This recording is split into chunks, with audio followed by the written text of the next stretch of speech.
let me tell you, we made in the 80s and in the 90s action movies which were involved a lot of physical action. We didn't have digitals, we didn't have all those elements. So there was a certain feeling to the movies, even when you see them today, that everything that happens in the action is really physically, it really happens. And this was the truth. Yeah.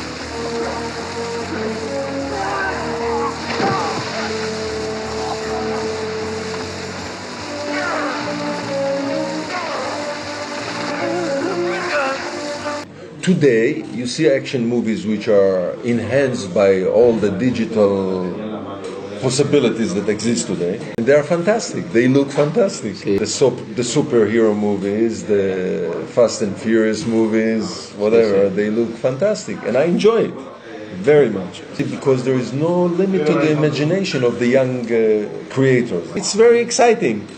To say I miss the old time, not necessarily. When we had in Revenge of the Ninja moving car and somebody jumps from the car into the glass into the car, we did it for real.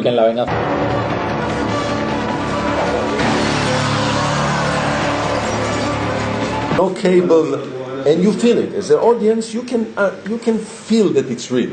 We made movies which were 95 minutes.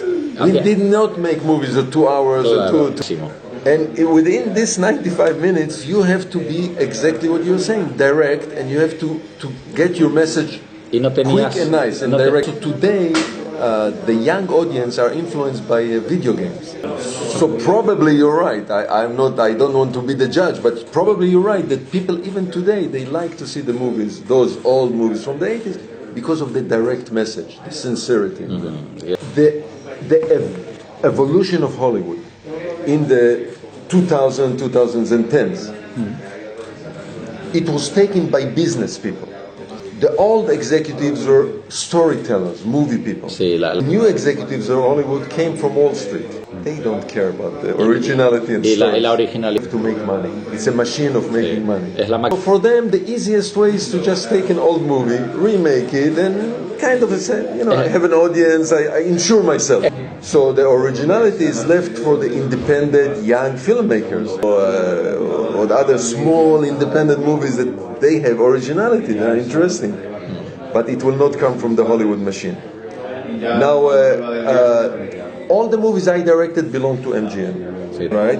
And maybe there was attempts to do already remakes of some of them, but I don't know if MGM gave the rights or not. If somebody will make a remake, my guess is only American Ninja.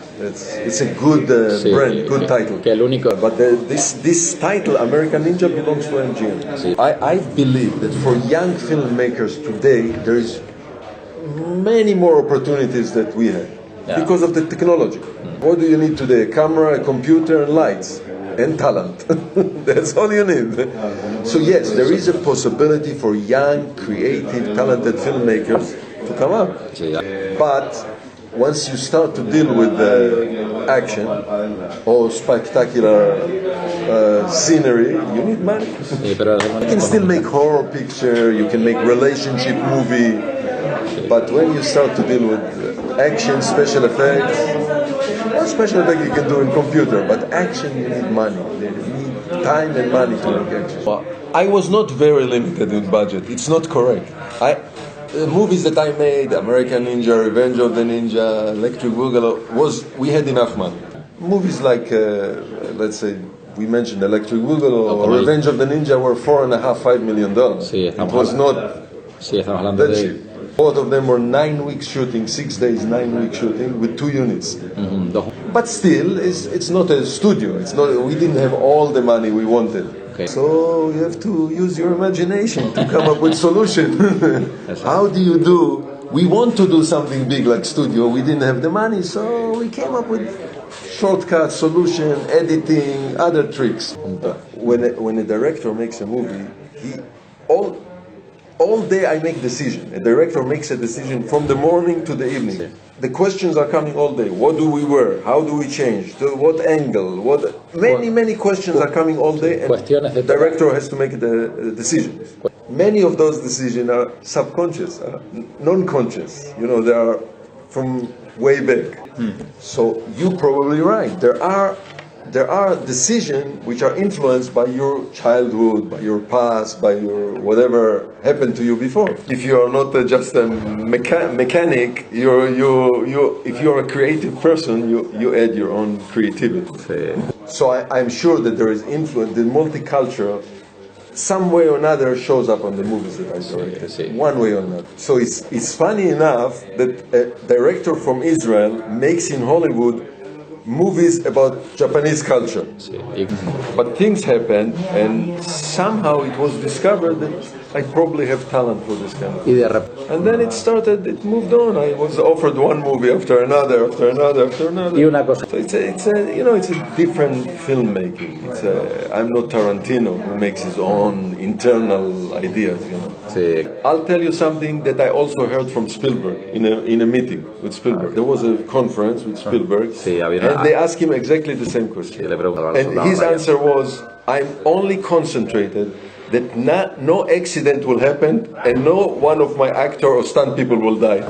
So the most tense people is before dangerous stunt, I'll tell you. I don't want anything wrong to go wrong and somebody get hurt or even worse, die, be killed on the set. Which might happen. In the movie American Ninja, we have a stuntman taking a motorcycle, jumping over a wall and landing on the other side. You don't know what will happen at the other side.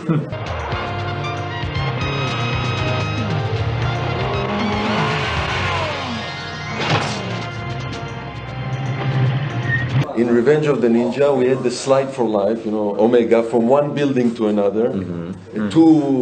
It was done in 30, 40 stories high, no net, no safety, we didn't have money.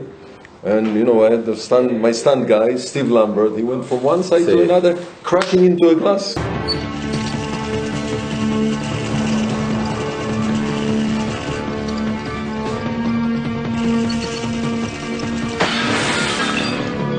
So those are tense moments on the set.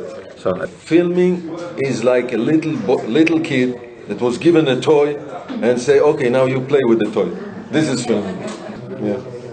And somebody pays me money to do it. Y encima le pagan por ello.